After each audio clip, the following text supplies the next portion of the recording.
Natembea wako na shida na Wetangula. Halwale ako na shida na nani? Baraza ako na shida na nani? Rashid. Tuanzie hapo. Achukue Atwoli, retire, go home.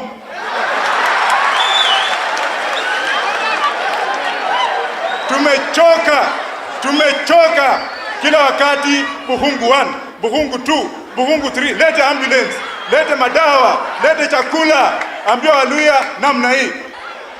Na leo wewe unakuja hapa unasimama unasema sisi we are the second largest and you have no strategy. Ni lazima tusimame tuchukue kiti. Na hii mtu sisi tuliweka yeye nje. Alikuja kakaa kwa kiti namna gani? Sasa yuko kwa kiti saa hii.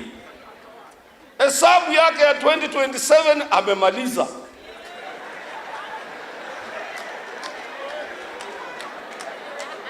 So mtu asimkimbize tu hapa, oh I want to be a president, oh Moses Wetangula, oh Musalia.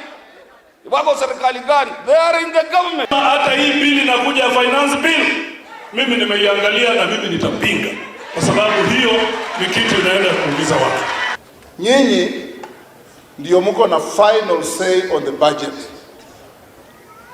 Tafadhali stop boring wananchi with cries that make no sense on matters in your hands.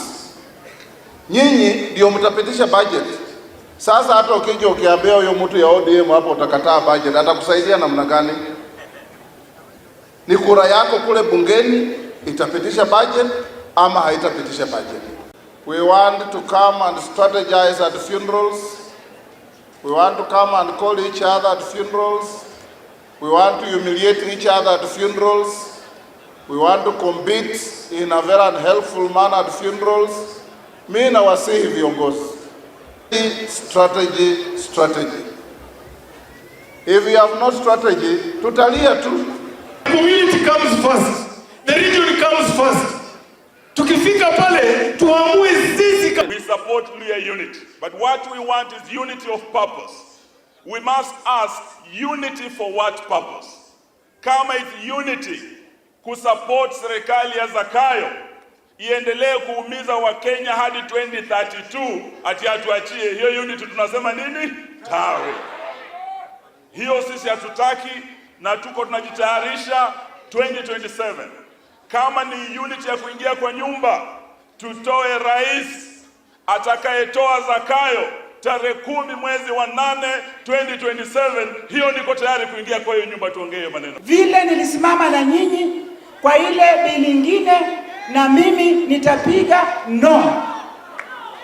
Kwa maana sisi ndio tunasikia uchungu wa mwananchi.